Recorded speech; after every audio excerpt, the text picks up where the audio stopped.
हद हो गई, हद हो गई। यहां पर होम मिनिस्टर पर कोई टिप्पणी करे तो जेल में चला जाए, और यह मुसलसल 1.5 महीने से मुगल्लजात बक रहा है, पखाना उगल रहा है, और कोई कुछ नहीं करता, इसको पूछता तक नहीं इसको।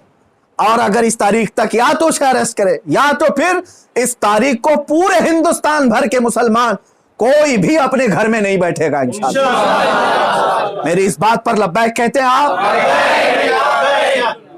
आप सुन लें, इसलिए कि अब यहां पर हमारी जमीन जायदाद का मसला नहीं है। ये मत समझ लेना या जमीन मांगने के लिए आ रहे हैं, हुकूक मांगने के लिए आ रहे हैं। अरे मियां, अब तो हमारे जड़ की बात आ गई है।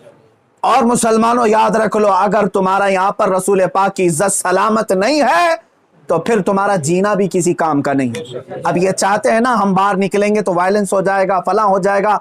हम ये नहीं चाहते फसाद हो जाए, इसीलिए तो बार बार गुहार लगा रहे हैं हुकूमत को, बार बार कह रहे हैं फसाद की जड़ को अंदर करो, उसे भौंकने से रोको। नहीं सुन रही है। और इससे भी आप समझ जाना है मुसलमानों, हुकूमत की मंशा यही है कि आप ये पूरे हिंदुस्तान में फसाद कराना चाहते हैं, पूरे हिंदुस्तान को जलाना चाहते हैं, वरना ऐसे पाखंडियों को खुलेआम नहीं छोड़ते। ये पूरी की पूरी प्लानिंग के साथ कर रहे हैं। इसलिए मुसलमानों, आज तुम्हारे इम्तिहान का वक्त है, आज तुम्हारे इम्तिहान का वक्त है। आज अगर तुम अपने घरों में चूड़ियां पहन करके बैठे रहे, याद रख लेना बाद में आने वाली नस्लें तुम्हारे मुंह पर थूकेंगी, तुम्हारे कब्रों पर ईंट पत्थर मारेंगी। इसलिए कि ये नबी का गद्दार है, रसूल पाक पर भोंकने वाले को भी ये पूछ नहीं सका। तुम्हारी नस्लें बाद में तुम्हें याद करेंगी इस तरह से।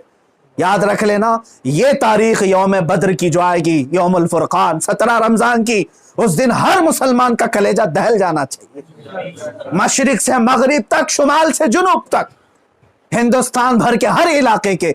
और इस पाखंडी से फिर मैं कहता हूं, तुझे जहां की परमिशन मिले मेरे नाम से एक लेटर इशू करके दे दे, मेरे नाम से एक लेटर इशू करके दे दे कि ये मुफ्ती सलमान अजहरी आ सकता है मेरे साथ, मुबाहिला बहुत दूर की बात, डिबेट कर सकता है। इतना तो ऐलान करके दे दे, फिर मैं पूरी दुनिया को बता दूंगा कि तेरा पाखंड क्या है। मेरे अजीजों, मैं हिंदुओं से भी कहता हूं, ये हिंदुओं को बदनाम करने के लिए निकला हुआ है, ये माल का पुजारी है, राजनीति खेलने के लिए ये मेरे नबी को इस्तेमाल कर रहा है, राजनीति के लिए इस्लाम को इस्तेमाल कर रहा है। हद हो गई मेरे अजीजों। मैं हुकूमत से कहता हूं, अगर तुम्हें दुश्मनी है ना मुसलमानों से, लो हम सब की जाने और मार डालो, हमारे नबी पर ना भोंको, इस्लाम के खिलाफ आवाज ना उठाओ। इतनी गलीज बातें वो बक गया। मुझे बताओ, पूरे हिंदुस्तान के मुसलमानों ने कभी हिंदुओं के देवी देवताओं को छेड़ा आज तक? मुझसे सुना आपने कि हम गालियां दे रहे हैं उनके देवी देवताओं को? यह हमारी तहजीब है जो हमें इस्लाम सिखाता है, यह हमारे अखलाक है जो हमें इस्लाम सिखाता है। इसका जहर देख करके पता चलता है कि इसका कोई दीन और धर्म नहीं है। धर्म में रहने वाला ऐसी जहर नहीं उगलता।